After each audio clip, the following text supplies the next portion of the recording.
Bonjour à tous. Bonjour. Merci d'être venus. Donc c'est, alors je ne sais même pas combien de conférences on a. Donc on a commencé au mois de juin dernier. D'ailleurs, Thierry a été notre premier conférencier puisqu'on l'a lancé entre les deux tours. Je pense. Cinquième peut-être. On l'a lancé, ce cercle. C'était intime à l'époque, effectivement. On commence petit, puis on développe progressivement. C'est le principe de ce genre de réunion. Comme vous le savez, c'est un cercle qui est un cercle culturel, qui ne cache pas ses idées, qui est souverainiste, qui défend l'idée des indépendances des peuples, qui est sensible à la question culturelle, à la question de l'identité, qui considère que l'indépendance des peuples, ça suppose qu'il y ait des peuples, et donc il y a la nécessité de maintien de leur existence. Et c'est un cercle qui vise à réfléchir à la situation actuelle de notre société et des sociétés en général, les transformations qui peuvent exister au niveau mondial, ce qui fait que nous invitons des personnes qui sont soit engagées, du Pierre Cassin qui est venu la dernière fois, ou des personnes qui essayent de réfléchir au long cours, alors soit dans une perspective engagée, soit dans les perspectives que diraient les scientifiques de neutralité axiologique. Et donc on est un peu dans cette perspective-là, puisque donc là nous avons avec nous un universitaire, donc qui est professeur émérite, comme on dit, c'est-à-dire que c'est un jeune retraité. Restons simples. Il est en retraite. Et comme vous vous en doutez, être professeur d'université n'est pas le métier le plus épuisant de la Terre, même si on travaille plus que ce que les gens s'imaginent, beaucoup plus. Et quand on entre en retraite, on vous propose, si on vous a reconnu quelques compétences, on vous propose un statut qu'on appelle professeur émérite, ça fait très bien, en fait ça veut dire bénévole, tout simplement, mais c'est pas plus mal. Et donc ça permet d'être toujours rattaché à son université, d'avoir un bureau, de continuer à s'occuper d'étudiants, notamment d'étudiants en doctorat qui n'ont pas encore fini, il y en a encore plusieurs qui sont dans la nature, et puis de participer à des programmes de recherche, mais ne plus pouvoir en lancer de nouveaux par contre. Il faut passer par l'intermédiaire d'un collègue. Voilà. Tu es encore, donc, de fait, professeur à Caen, rattaché au laboratoire CNRS de l'université de Caen, en géographie, effectivement. Donc professeur de géographie, donc, moi si tu as un parcours riche, donc tu n'as pas été que professeur. Non, j'ai fait beaucoup de choses. J'ai cette chance, je vais le dire ici parce que j'aime bien être un peu provocateur, je suis un ancien 68ard. Donc vous imaginez qu'ici, quand on dit un ancien 68ard, on me regarde avec des yeux bizarres. Mais en réalité, j'ai eu la chance d'avoir plusieurs vies en même temps. J'en reparlerai d'ailleurs dans l'exposé parce que ça apporte aussi un petit complément à ce qu'on va voir sur la biologie des populations, qui explique aussi certaines caractéristiques de la concentration urbaine aujourd'hui. Et j'ai touché à l'agriculture pendant 7 ans. J'ai été musicien, j'ai passé évidemment beaucoup de temps à l'université et j'ai été directeur de laboratoire, dans un laboratoire de géographie sur les risques, on en parlera d'ailleurs, pendant une quinzaine d'années à l'université de Caen. Et ce parcours un peu bizarre, et je ne dis pas tout, il y a d'autres choses, m'a permis de fréquenter énormément de milieux différents, ce qui est en fait une grande chance, parce que sinon, et encore plus aujourd'hui, le milieu universitaire, quand vous rentrez dedans et que vous avez la chance d'ailleurs de pouvoir y rentrer parce que c'est difficile, vous êtes dans une espèce de tuyau d'intellectuel, qui a son intérêt du point de vue de l'esprit, mais qui peut vous couper du monde et des réalités. Et ça, c'est un grand problème des intellectuels d'aujourd'hui. C'est bien de prendre de la hauteur de vue, mais il faut aussi avoir les pieds sur terre et connaître la vraie vie des vraies personnes qui font quand même la vraie société. Donc j'ai eu la chance de connaître les deux et ça m'a beaucoup apporté. Voilà, je m'arrête. On reviendra peut-être sur ta carrière et donc sur les programmes de recherche que tu as participé. Non mais je sens que c'est intéressant parce qu'effectivement tu as à la fois travaillé sur la France, les risques industriels notamment dans la région de Normandie. On a parlé de Rouen il y a quelques années pour les petits problèmes et tu as travaillé sur ce genre de choses. Les risques urbains, on va en parler d'ailleurs. Tu as travaillé sur Mayotte aussi, puisque tu as fait une conférence sur Mayotte. Et tu as travaillé aussi donc, sur l'Afrique, parce qu'une partie de tes thésards sont j'ai beaucoup travaillé au Maghreb, aussi au Bénin, et je suis allé aussi, ça voyage beaucoup, et là je compte repartir en Argentine, et je travaillais aussi avec les Émirats Arabes Unis, donc ça fait un panel un peu... Et je suis allé en Ukraine aussi, si sujet d'actualité. Expérience riche. Et donc du coup, tu vas nous parler d'urbanisation. L'urbanisation, c'est un sujet qui nous concerne tous. On est dans des sociétés de plus en plus urbaines. En France, on est à près à 80% de personnes qui vivent en ville.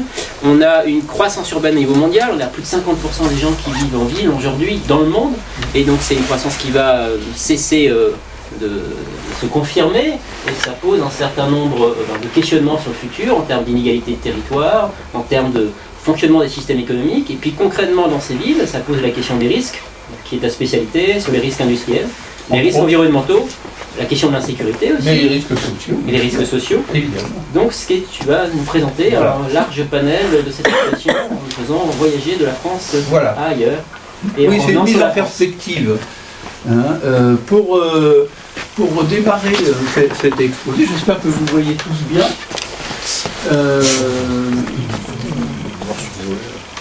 Alors à droite, non. À droite, vous ne voyez pas, mais je vais vous faire la lecture. L'épître selon saint Thierry. Donc, à gauche, vous avez une citation de quelqu'un que vous connaissez peut-être, qui s'appelait René Ouvrard, quelqu'un du XVIIe siècle, qui était un écrivain, philosophe, prêtre aussi, je crois, et qui postulait « Une ville, c'est la synthèse des activités de l'homme, une preuve de son génie. On peut dire que c'est un acte de foi, la Providence a fourni les matériaux, ces créatures les ont utilisés. » Autrement dit, voilà quelqu'un qui a une vision extrêmement positive du développement de la ville. D'accord ? Et en face, on ne le voit pas, mais c'est Jean-Jacques Rousseau, caché ici.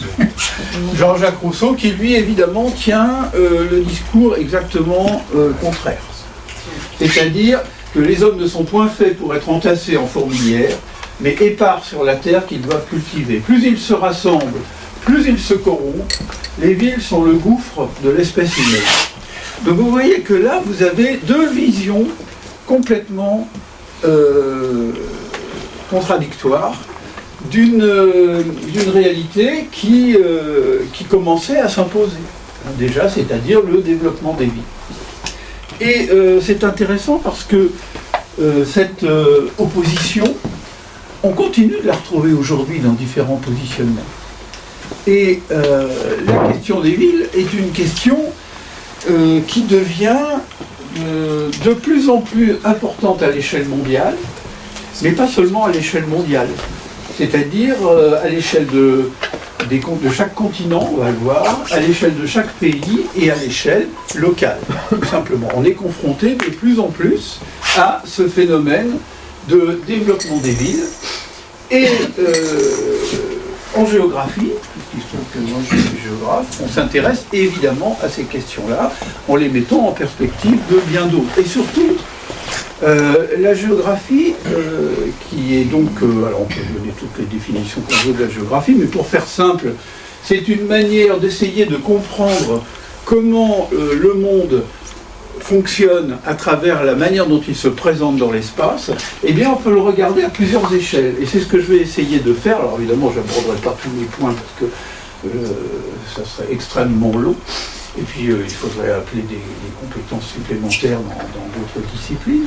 Mais on va regarder ça à plusieurs échelles, de manière à voir que les problèmes qu'on peut constater chez nous, à notre porte, ne sont pas indépendants de problèmes qui se posent à des échelles supérieures, y compris au niveau mondial. Et qu'il y a donc des processus qui sont en marche, et que ces processus déclenchent ce qu'on appelle des tendances lourdes, dont il faut bien être conscient à terme. Aujourd'hui, la ville, on le voit partout, c'est vraiment matière à débat. Il y a des affrontements très violents entre des groupes de pensée qui soutiennent des thèses absolument contradictoires sur ce qu'on doit faire de la ville, comment on doit l'organiser, comment on doit la rendre accessible, comment on doit y circuler, etc. etc. Et le développement des villes, que ce soit au niveau du monde ou même que ce soit au niveau local, montre qu'on commence à être prisonnier de systèmes d'injonctions contradictoires qui semblent indiquer que les décideurs d'aujourd'hui ont beaucoup de mal à maîtriser les processus qu'ils ont mis en marche. Et notamment, on va le voir avec ce processus progressif d'étalement urbain qui est en train de gagner la terre entière.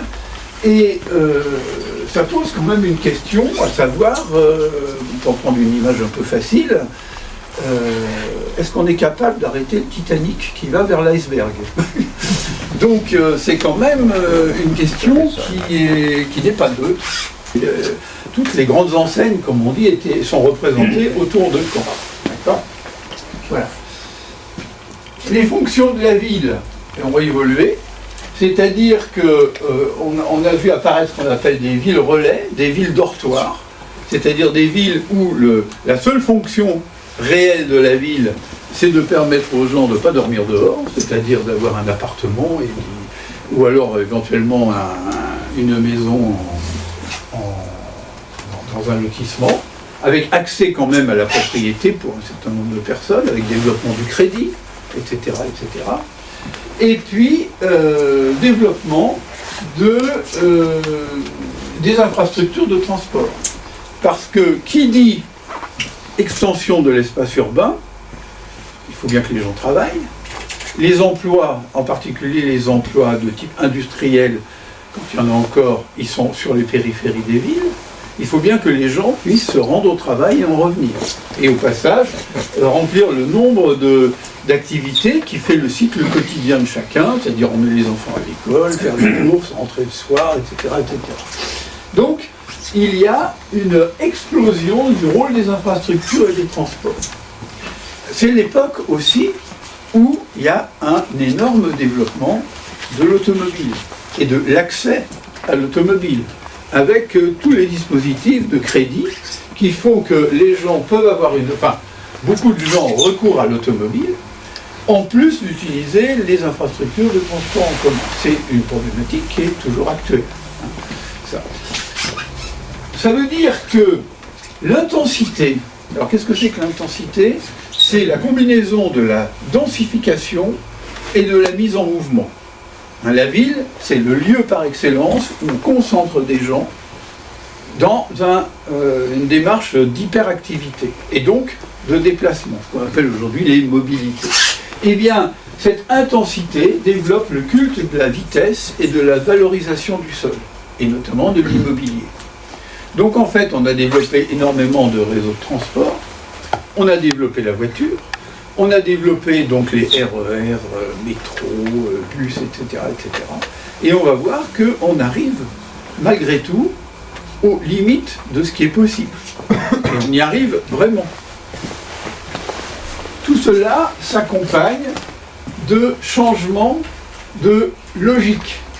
C'est-à-dire que le développement de la ville a abouti à une recherche de valorisation immobilière, valorisation de l'espace urbain pour faire des affaires, développer des capitaux, créer des centres attractifs, non seulement à l'échelle locale ou nationale, mais même à l'échelle internationale. C'est le rôle des grandes villes aujourd'hui, comme Londres, avec Wall Street et compagnie, c'est exactement ça. Et donc, il y a une mobilité des capitaux et des ressources humaines.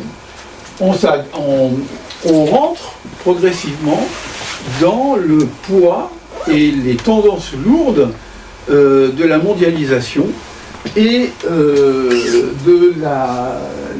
du développement de l'économie néolibérale qui modifie considérablement les rapports sociaux dans l'espace, qui modifie le rôle des villes qui maintenant ont des objectifs qui ne sont pas simplement de accueillir les populations locales et de les faire vivre, mais aussi d'attirer des entreprises internationales. Et en fait, petit à petit, une autre caractéristique se met en place, c'est que l'espace urbain devient un enjeu économique lui-même. On le voit bien. Par exemple, Paris est en train d'être acheté non seulement par les émirs, mais par les Chinois également. Vous voyez ? Et ils ne le font pas dans un but touristique. Ils le font parce que ce sont des investissements à finalité financière, bien entendu. D'accord ? Et c'est un peu partout pareil. Alors, on voit bien que petit à petit, il y a des processus qui se mettent en place. Et en parallèle, il y a ce qu'on appelle aujourd'hui des éléments de langage, une communication qui se développe dans les villes auprès des responsables, des décideurs, des collectivités locales, pour que leur ville, et donc eux, évidemment, à travers leur ville, apparaissent le plus possible au premier rang des villes phares, des métropoles. Et vous avez peut-être remarqué qu'en France aujourd'hui, vous ne pouvez plus aller dans une ville de quelque importance sans qu'on l'appelle métropole. On a travaillé beaucoup, par exemple, dans mon labo avec Lille à une époque, sur des questions de sécurité routière. Il y avait Lille communauté urbaine, c'est fini ça, c'est Lille métropole. C'est Lille métropole, parce que métropole, c'est mieux. C'est mieux. Et il y a plein de villes comme ça, qui sont tombées dans cette affaire. Alors, la ville, aujourd'hui, elle a besoin de se mettre en évidence en termes économiques, en termes culturels, et évidemment, avec le grand sujet du jour, en termes écologiques. C'est la ville verte et sûre, la qualité de vie, les mobilités douces, etc., etc. Vaste sujet. Bien. Mais il faut quand même savoir que derrière les côtés valorisants de la ville, valorisants pour la ville elle-même, mais aussi pour ses habitants, il y a beaucoup de zones d'ombre. Et ces zones d'ombre, elles sont croissantes. Il y a des problèmes d'aménagement qui sont extrêmement difficiles à réaliser parce qu'ils sont soumis à des contraintes et des injonctions contradictoires, ce qui fait que vous avez des projets d'aménagement qui durent 10 ans, 20 ans sans être jamais finis. Vous avez tous entendu parler du projet du Grand Paris, qui est sorti avec grand fracas quand on a commencé à en parler, mais qui avance dans des difficultés invraisemblables, parce qu'évidemment, l'Île-de-France est tellement déjà saturée de tout. Pour vous donner un petit exemple, de Caen, pour aller à Paris, on arrive par la gare Saint-Lazare. Eh bien, le responsable général de la gare Saint-Lazare ne peut plus rajouter un seul train dans le nombre de trains qui circulent par la gare Saint-Lazare chaque jour. Il n'y a pas de possibilité. Tout est hyper saturé. Le moindre incident prend tout de suite des proportions, tout est bloqué. J'ai encore vécu ça moi-même il y a 15 jours. Le moindre incident, et ça y est, c'est la panique. Tout est bloqué, on ne s'en sort pas, etc. C'est une catastrophe qui plane en permanence. Donc il y a des problèmes d'équipement, il y a évidemment des problèmes d'équité sociale, parce que tout ça, évidemment, est sous des contraintes financières. Et on voit bien que petit à petit, le fait de vivre en ville, notamment à Paris, c'est quelque chose d'inaccessible. Et je peux vous donner un exemple personnel que j'ai vécu. Moi, mes parents étaient des gens très simples. Moi, je suis né à Paris. Et on est auvergnat, mais comme beaucoup d'Auvergnats, mon frère et moi, on est né à Paris. À l'époque, mon père travaillait à la RATP, il avait un poste tout à fait basique, il ne gagnait pas énormément. Ma mère s'occupait de nous, comme on disait, ne travaille pas. Ce qui n'est pas vrai. Elle s'est très très bien occupée de nous et c'était un vrai travail. Mais on habitait dans Paris. On pouvait habiter dans un appartement de 3-4 pièces. C'est hors de question, ça, aujourd'hui. Hors de question. Un appartement de 3-4 pièces à Paris, c'est 2 à 3 000 euros par mois. Donc, jamais on n'aurait pu être là. Et donc, jamais on n'aurait pu faire les études qu'on a faites. Atterrir dans un grand lycée, c'était Henri IV, toute chance. Un grand lycée. On n'aurait jamais pu faire ça. Aujourd'hui, ça serait impossible. Absolument impossible. À l'époque, ça l'était. Et pourtant, tout n'était pas rose à cette époque-là. Mais ça, c'était encore possible. C'est le fameux ascenseur social, la méritocratie, etc. Mais ça pouvait marcher. Aujourd'hui, c'est hors de question. C'est même pas pensable. Donc, il y a de nombreux problèmes. Alors, il y a des questions environnementales évidentes, notamment la pollution, on en reparlera. Et puis, il y a des effets dérivés sur d'autres domaines qu'on n'attend pas en ville, en tout cas dans les villes françaises, c'est différent ailleurs, moi j'ai fait ça en Égypte, c'est sur l'agriculture. C'est-à-dire le mitage progressif des terres agricoles, qui de plus en plus sont rachetées pour faire des lotissements, installer des zones, etc. Donc, or il faut savoir ça. En France, 2 tiers des pauvres vivent dans des couronnes proches des grands centres urbains. Le tiers qui reste habite pour 17% dans des communes périurbaines, 13% dans les petites et moyennes agglomérations ou leurs communes proches, et 5% dans les communes rurales isolées. Et ce n'est pas un discours idéologique, hein, c'est l'INSEE qui le dit. Donc, voilà. Donc, ça veut dire qu'on présente toujours, et vous avez certainement entendu parler de ça, les métropoles. Hein, on présente toujours les métropoles comme la panacée universelle du monde moderne. Et on vous sort la théorie du ruissellement sur les métropoles. Les métropoles sont riches, elles sont valorisantes, et elles redistribuent partout du bien-être. C'est l'inverse qui se passe. C'est l'aspiration, c'est l'aspirateur. Elles aspirent les gens, elles aspirent les capitaux, elles aspirent les investissements qui, du coup, ne sont pas diffusés dans l'espace, dans les périphéries. Donc, c'est pas aussi simple qu'on nous le dit. Il y a des effets positifs, mais il y a des effets pervers, un peu comme les médicaments, ce qu'on appelle les effets secondaires et les effets différés. C'est un petit peu le même principe.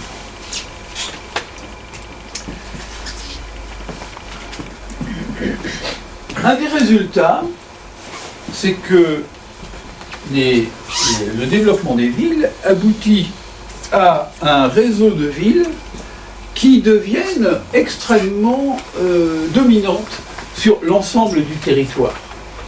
Or, leur gestion est de plus en plus complexe, parce qu'elles doivent répondre à des injonctions contradictoires. Par exemple, aujourd'hui, l'espace, le mètre carré, l'immobilier, le bâtiment, c'est un enjeu financier considérable. C'est un enjeu financier éventuellement pour du logement, éventuellement pour installer des sièges sociaux, et en même temps, eh bien, il faut préserver l'environnement, il faut préserver la circulation, etc. etc. Autrement dit, le décideur est confronté à des verrouillages de toutes sortes. Et il faut arriver à naviguer là-dedans. C'est pour ça que les projets d'aménagement sont de plus en plus complexes. Et par ailleurs, comme il y a une concentration d'enjeux dans les espaces urbains, beaucoup de monde, beaucoup d'objets à forte valeur ajoutée et donc financière, il y a une concentration d'exposition à des risques. Et en particulier, une exposition qui se combine à la vulnérabilité. Et là, on entre dans la question des risques. Il y a des risques mineurs, des risques majeurs et éventuellement des conflits. Alors, c'est une réalité au niveau mondial. Hein. C'est-à-dire que vous avez à gauche, là-haut, vous avez la carte au niveau mondial, des secteurs où, dans les phénomènes d'urbanisation, dominent les habitats précaires. Les habitats précaires, on appelle ça informel maintenant, ça fait un peu plus propre. En réalité, c'est ce qu'on appelait les bidonvilles autrefois. C'est-à-dire des quartiers qui sont dénués de tout, avec des densités invraisemblables de personnes, sursaturées, et qui entourent les villes. Alors je vous ai choisi ces photos-là, parce qu'elles sont particulièrement suggestives. Bon, vous avez la carte générale, où on vous montre où ça se passe, hein. Mais là, vous avez vraiment l'opposition entre les deux mondes. La ville moderne et la ville autour. C'est pas un processus nouveau. Moi, je l'avais vu quand j'étais allé au Pérou et en Bolivie en 1976. Ça m'avait déjà frappé à l'atterrissage. Avant d'arriver à Lima, on traversait déjà à l'époque une zone de bidonville notable. Mais alors maintenant, dans le monde entier, c'est absolument gigantesque. L'accumulation vers un espace urbanisé ne signifie pas l'accumulation vers un espace organisé. Il y a une fabrication autogène de ce que vous voyez là, c'est-à-dire en fait des bidonvilles qui s'entassent et s'étendent. Pas facile à gérer d'ailleurs. Pas facile à gérer, si on a le temps, on y reviendra tout à l'heure. Alors, évidemment, l'extension des villes aboutit à un des grands phénomènes dont on parle énormément aujourd'hui et qui s'est développé à travers les années, c'est les déplacements. Les déplacements, alors vous avez deux types de déplacements. Le déplacement de résidence, comme par exemple les gens qui ne peuvent plus habiter en ville parce que c'est trop cher et qui vont s'installer pour vivre en proche banlieue, puis dans une banlieue, voire à la campagne. Et puis vous avez les déplacements quotidiens, qu'on appelle les navettes domicile-travail, pour aller de chez soi au travail et en revenir en faisant les courses, récupérer les enfants, etc. etc. Alors la question c'est, voilà, ces mobilités, est-ce une liberté ou est-ce une contrainte? Et j'ai travaillé pendant longtemps avec une collègue à Paris, on a travaillé sur le périurbain en Île-de-France. Et vous voyez ici par exemple sur cette carte que les longueurs de navette, c'est-à-dire le nombre de kilomètres qu'il faut faire pour aller de là où on habite à là où on travaille et en revenir, eh bien, entre 1975 ici et 2000, là, vous voyez que plus c'est rouge, plus c'est long, plus il y a de kilomètres à faire, donc plus vous êtes dépendant des transports, mais plus vous êtes loin, moins il y a de transports collectifs, donc vous êtes dépendant de la voiture, donc ça vous prend des heures tous les jours, ça vous prend des frais, ça vous prend de la fatigue, c'est quelque chose qui est extrêmement complexe. Et les gestionnaires de leur côté, parce que vous voyez dans une logique d'aménagement, vous avez toujours d'un côté les décideurs et les gestionnaires, et vous avez de l'autre côté les usagers. Il faut bien comprendre une chose, et ça la géographie là-dessus elle est intéressante, c'est que les décideurs et les gestionnaires proposent des aménagements, des options, des orientations, etc. Mais en réalité, celui qui décide au bout du compte, il décide non pas parce qu'il s'est intronisé décideur, mais parce qu'il fait avec ce qu'il a, ses moyens, ses contraintes, c'est l'usager.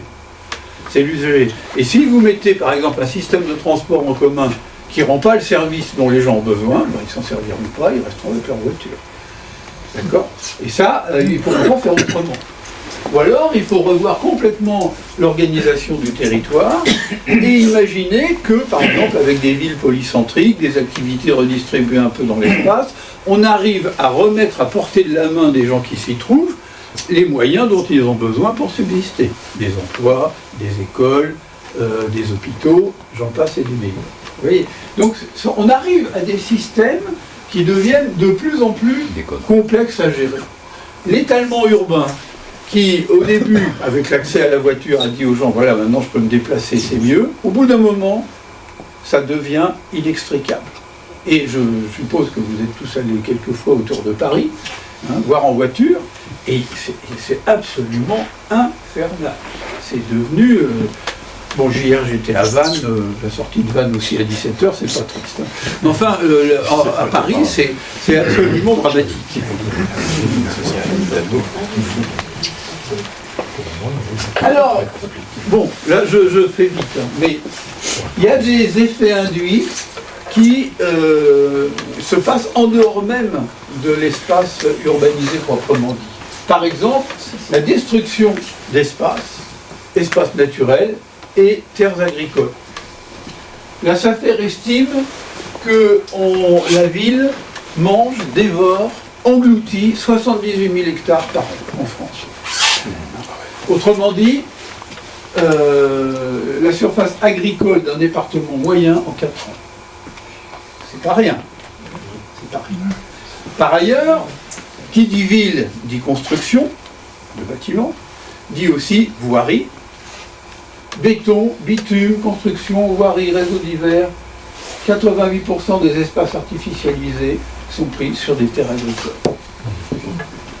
Autrement dit, on a affaire à des tendances lourdes. Comme le disait Régis tout à l'heure, on a plus de 50% de la population mondiale qui est en train de s'agglutiner en ville. On va passer à 66%, donc les 2/3 aux abords des années 2050.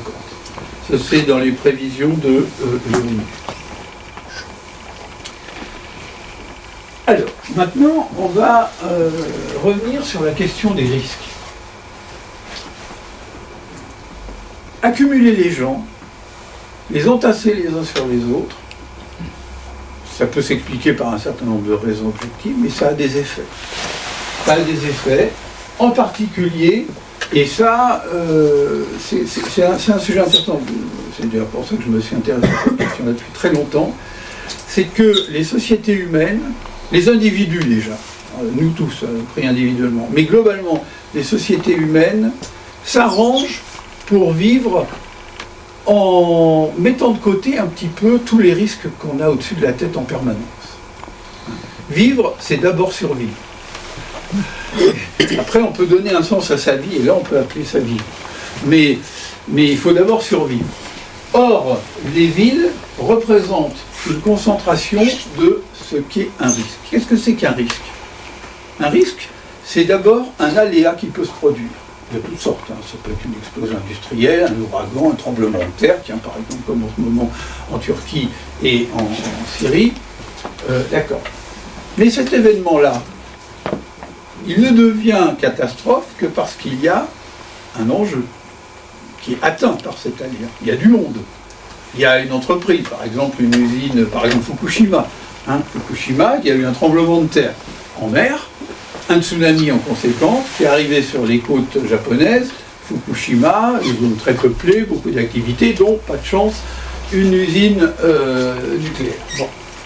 Mais il n'y a pas que ça, il n'y a pas que l'aléa, il n'y a pas que l'enjeu, il faut qu'entre les deux, il y ait une exposition, c'est-à-dire que l'enjeu vulnérable, il puisse être atteint, il soit dans la zone d'effet de l'aléa, c'était le cas par exemple pour Fukushima, et puis il faut qu'il y ait une vulnérabilité, c'est-à-dire une fragilité, une sensibilité. Une population, par exemple, va être vulnérable à un gaz toxique. Exemple, 1984, Bhopal en Inde. Vous avez une usine qui est en plein centre de la ville, mais on est en Inde. Donc vous pouvez imaginer ce que c'est qu'une ville en Inde. C'est ultra concentré de population tout autour de l'usine, une explosion, un gaz toxique qui s'en échappe, 25 000 morts, 200 000 handicapés à vie. Des milliers de morts sur l'instant, et d'autres dans les semaines qui suivent, et 200 000 handicapés à vie. Vous voyez? Donc là, la conjonction d'une activité à risque et d'une surconcentration de population n'est pas neutre. Alors on peut se dire, bon d'accord, enfin, c'est en Inde, etc., ils font pas trop attention, ce qui est assez vrai d'ailleurs. Dans les pays, moi j'ai travaillé sur l'Algérie, sur d'autres, jusqu'à certains accidents, maintenant ils commencent à faire un petit peu plus attention, mais il y a énormément d'endroits où évidemment il y a des concentrations de population autour de ces usines-là. Pourquoi? Parce que c'est des emplois. Et vous voyez un peu les injonctions contradictoires. Évidemment que les populations vont là où il y a des emplois. Mais dans les emplois, il y a des emplois qui sont des emplois à risque. Donc en fait, il y a un piège infernal qui se met en place. Une chance, il n'y a pas très souvent des accidents. Mais comme il n'y a pas très souvent des accidents, les sociétés vivent dans un sentiment erroné de sécurité. Et le jour où ça arrive, alors là, c'est la catastrophe intégrale. Alors on n'y échappe pas, nous. Bon, c'est pareil, on ne voit pas bien le fond de la France parce que mon vidéoprojecteur ne rend pas les affaires plus simples. Mais en France, on était un laboratoire de géographie à travailler notamment sur les risques industriels, et je vais en reparler sur AZF. 70% des installations industrielles à haut risque sont dans des aires urbaines. C'est pas rien. C'est pas rien. Et vous en avez donc autour de Paris, autour de Lyon, bien entendu, Marseille, etc. Et oui, nous aussi on n'y échappe pas. Il peut nous arriver des choses. Il peut nous arriver des choses, et d'ailleurs, il en arrive parfois. Vous avez tous entendu parler de ce qui est arrivé à Toulouse en 2001. Alors Toulouse, ça a été une catastrophe, bien entendu. Ça a fait énormément de dégâts. 30 morts, 3000 blessés et des dégâts considérables sur toute la zone d'activité de l'aire urbaine lyonnaise, avec pas mal de dépôts de bilan d'entreprises. Mais au-delà de ça, ce qu'il faut, c'est comprendre comment une explosion, improbable d'ailleurs, au départ, considérée comme improbable, cette histoire reste assez complexe, l'histoire de l'explosion de l'ammonitrate chez la AZF, etc., ça reste quand même assez complexe. Mais pourquoi cette explosion a eu de telles conséquences? Bien, vous voyez, la carte que je vous ai mise ici, elle l'explique. On n'arrive pas à très bien voir. Mais vous avez en marron, j'espère que vous le voyez, la répartition des espaces urbanisés en 1950. Vous voyez, l'espace urbanisé de la région lyonnaise en 1950. Là, vous aviez déjà AZF et compagnie. Et en jaune, vous avez la zone telle qu'elle est devenue aux alentours de 2000. Autrement dit, qu'est-ce qui s'est passé? En réalité, c'est l'augmentation de la population et les processus que je vous ai expliqués tout à l'heure, extension urbaine, changement de population, etc., qui ont abouti au grignotage progressif de l'espace et l'extension de la ville, qui a fini par entourer les zones industrielles. Ce qui fait que le jour où un pépin arrive dans une zone industrielle, c'est les zones urbanisées qui trinquent. Et c'est exactement ce qui s'est passé. Et ça donne les résultats que vous voyez ici. Autre type de risque. Les risques routiers. Les risques routiers et les risques d'inéquité sociale. Vous avez là deux images différentes. Là, on est dans le secteur Roubaix-Tourcoing. Et on a regardé comment se déplacer les gens. Là, on va parler de l'inéquité sociale, c'est-à-dire la différence de liberté dont dispose quelqu'un en fonction de son milieu social pour se déplacer dans l'espace. On a pris deux secteurs. Un secteur, celui-ci, dans Roubaix, dont on peut dire beaucoup de choses par ailleurs, de l'autre vérité, donc on l'a vu. Hein, ce secteur-là, c'est un quartier. Profil sociologique standard. Ni riche ni pauvre, la moyenne nationale, peu de choses près, voilà. Et on a comparé leurs déplacements avec ceux d'une zone urbaine sensible juste à côté, exactement au même endroit, le limitrophe, qui est ici. Alors vous voyez que l'aire de déplacement pour les habitants de la zone standard de référence, c'est-à-dire ici, là, est beaucoup plus grande que celle des habitants de la zone urbaine sensible.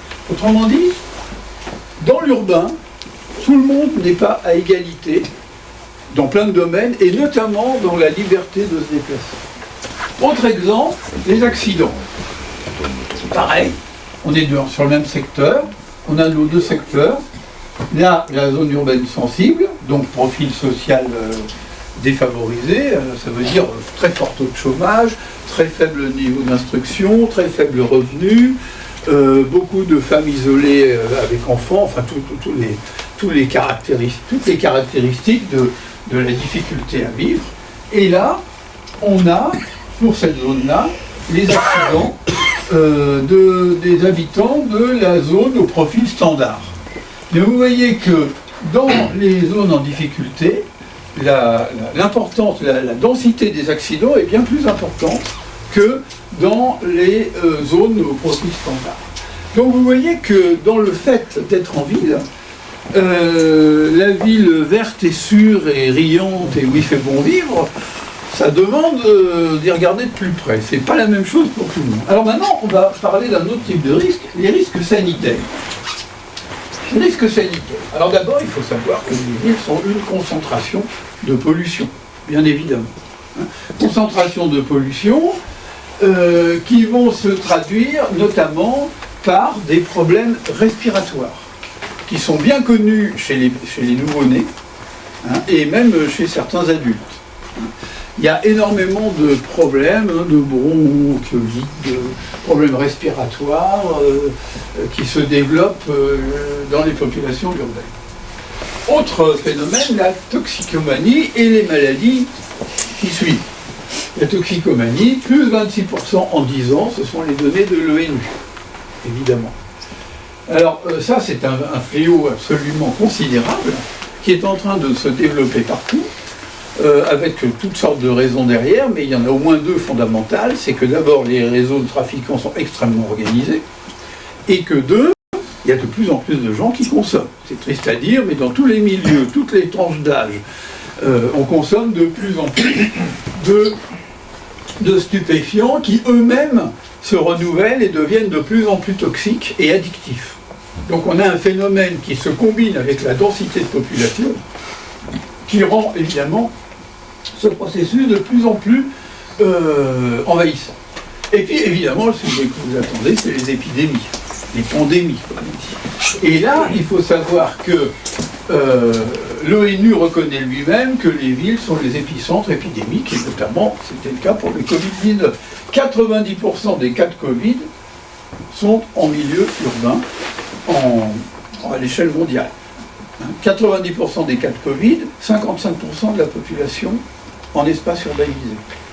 Ça veut donc dire que ça semble indiquer quand même qu'il y a une surreprésentation des maladies épidémiques liées à la concentration urbaine. Mais c'est encore plus que ce qu'on pourrait attendre. On pourrait se dire, bon, bah, si c'était partout pareil, si on a 55% des gens en ville, on aura 55% des cas de Covid. Non, non, non, il y en a plus.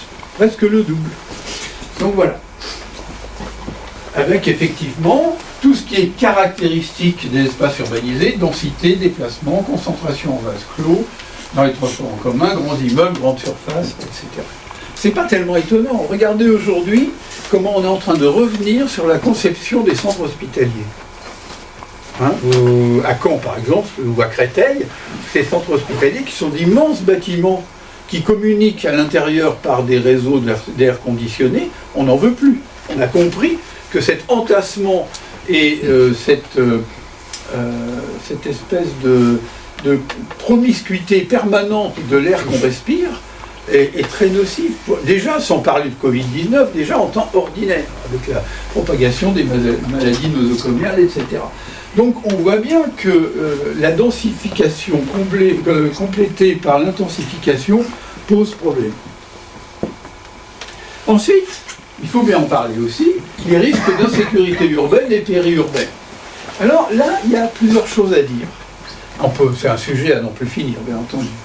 Mais déjà, il y a de nombreux facteurs qui concourent à créer ce problème qui est de plus en plus envahissant et dont on subit les effets de manière croissante sans arrêt. D'abord, il se trouve que dans mon itinéraire professionnel, avant d'entrer à la Sorbonne, à Paris 1, que j'ai quitté ensuite pour aller à Caen, j'ai travaillé au Muséum d'Histoire Naturelle dans un laboratoire de biologie des populations animales.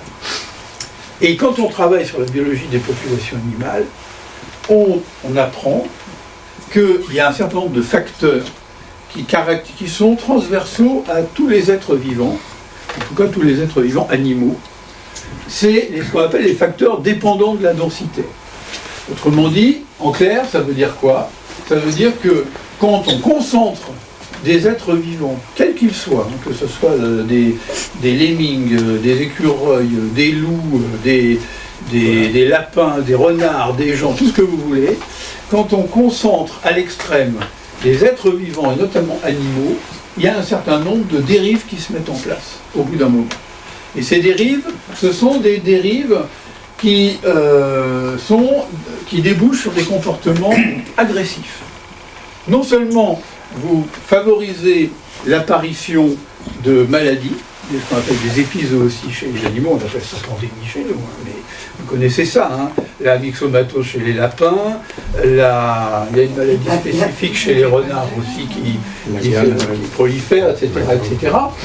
Et bien chez les humains, c'est la même chose, mais il y a aussi, au bout d'un moment, des comportements agressifs qui se mettent en place. Donc là, il y a un phénomène biologique, toute idéologie mise à part, c'est un phénomène objectif qui se produit, qui déjà crée un terrain, on va dire, problématique. Bon. Et ensuite, il y a évidemment tout un tas d'autres choses qui viennent se greffer là-dessus. C'est-à-dire les communautarismes antagonistes, des ségrégations sociales, des radicalisations de tout genre, vous rajoutez la toxicomanie, les gangs, le terrorisme, etc. Et puis éventuellement la pauvreté. Vous avez un cocktail qui est pour le moins détonnant. Donc il ne faut pas s'étonner de tout ce qu'on observe. Il y a un processus qui est une tendance lourde et insidieuse qui se met en place. Et chaque fois qu'on lâche sur un des domaines, un des registres de ce processus-là, forcément le processus gagne encore du terrain. Donc il y a une logique extrêmement préoccupante qui est en train de se mettre en place derrière l'augmentation de l'urbanisation dans les conditions que je vous ai exposées précédemment. Et partout dans le monde. Partout dans le monde. Il faut pas croire que c'est qu'en France. Vous allez à Bogota, vous allez à... je peux vous le dire, moi j'ai vécu ça. Je suis allé au Bénin, je suis allé à Cotonou, j'étais tout seul. Et à côté de moi, dans un petit restaurant populaire, un jour, je vois arriver un Européen, avec des balafres partout, etc. Et je l'entends discuter avec des gens, et en fait, il venait de se... la veille, il avait pris un taxi, et le taxi, au lieu de l'emmener là où c'était prévu, il l'a emmené au milieu de 5 ou 6 gugus avec des machettes, qui lui ont fait son affaire, et il en est ressorti comme ça. Et c'est partout, partout, partout. Ça peut arriver dans énormément de circonstances.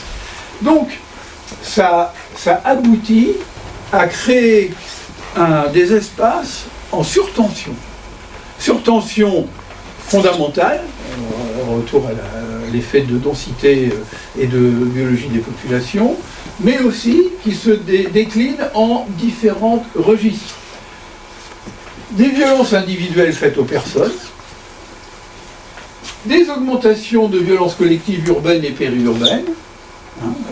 Par exemple, souvenez-vous de ce qui s'était produit au Stade de France, à la finale de la Champions League, il n'y a pas très longtemps, c'était il y a 2 ans, je crois, quelque chose comme